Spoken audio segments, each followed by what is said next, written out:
बहुत बढ़िया लगला। केते एंजॉय कले बहुत एंजॉय कले। सबु से माँकर महिमा माँकर महिमा बिना कौन सी गछर पत्र गोटे हलेनि बहुत घटना दुर्घटना ए भितर घटी जाए किंतु माँ ताको संभाली थांती कौन सी लोकर किसी असुविधा हुए ओडिशार मयूरभंज जिले में एमती एक पर्व जहाँकि लोक मैंने अपेक्षा करी एई पर्व को एई पर्वटी मकर मेला मकर संक्रांति एई मकर संक्रांति रे लोक मैंने सकाल सकाल उठी घर मानक पिठापणा एवं नुआ ड्रेस पिंधि आसती बुलापाई एवं एठारे कप्तिपदा उपखंड रे जो एमती एक जगह अच्छी जहाँकि पहाड़ उपरे विभिन्न स्थान सब देखा जाए एठी आमर कालडेम अच्छी एठी समवृक्ष अच्छी तेणु आम एठी प्रथमे कमिटी मेंबर अच्छा आम कमिटी मेंबर पाखु किसी पचार ना ये कौन रही माँ महिमा हुडी कौन रही महत्व माँ आमर टांगराशुणी ठाकुराणी सी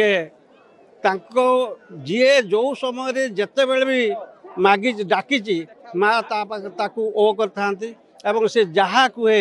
जहाँ जहाँ आपणकर इच्छा जहाँ आपणकर आकांक्षा से सब पूरण करने तत्पर होती आओ कौन सी जिनस माँ का पाखर आम पाईना बोली आम कहबूनी जहाँ केते दिन धरिकी पूजा हुए प्रत्येक दिन पूजा हुए ना आज ही सब बड़ पर्व आज मकर संक्रांति उपलक्षे पूजा होची तापर प्रत्येक अमावास्या संक्रांति एवं पूर्णिमा ये पूजा हुए पाखापाखि बहुत लोग आसछन देखिया हुडी भी बुलुचंदी मजा कर कौन कहे सबु से माँकर महिमा माँकर महिमा बिना कौन सी गछर पत्र गोटे हलेनि बहुत घटना दुर्घटना ए भितर घटी जाए किंतु माँ ताको संभाली थांती कौन सी लोकर किसी असुविधा हुए एठी आमर पुलिस प्रशासन आवश्यकता पड़ेनि लोक मैंने श्रृंखलित भाव में आसती एवं श्रृंखलित भाव में जाती निश्चित भाव में आम शुणुले ये कमिटी मेंबर जी अच्छा माँ ये बहुत बड़ महिमा अच्छी प्रत्येक तो आउ जन अच्छा आम ये कर्मी आम पाखे किसी बुझा कौन कहे हुडी विषय ए हुडी आज्ञा मोर जिते 8 वर्ष होता मुझे माने मो बापा कल काखे आसी जे एमती गोटे ये माँ महिमा जे कि अवर्णनीय जे जो समय आम माँ को स्मरण करूँ से ही समय माँ आम दुख मोचन कर दिखती एमती आम जो आसलु एत बाटर जे किमिति पहुँचू एत भिड़ किमिति पहुँचू गुड़ हाथ बथा हो माँ के पहुँचला बेलू पूरा पूरी भल जहाँ माँ अपार महिमा देखुं आपण मैंने ये पाखापाखि 20,000 रु अधिक लोक ये हे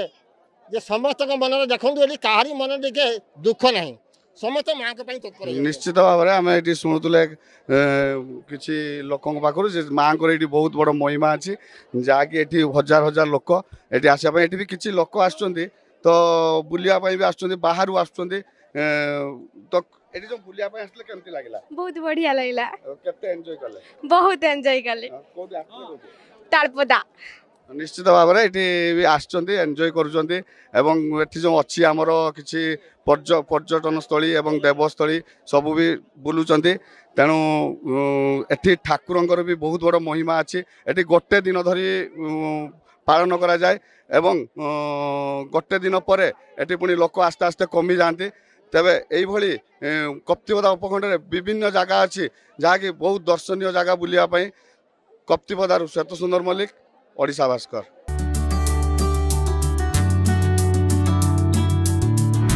Nalanda Group of Institutions, empowering children since 2003.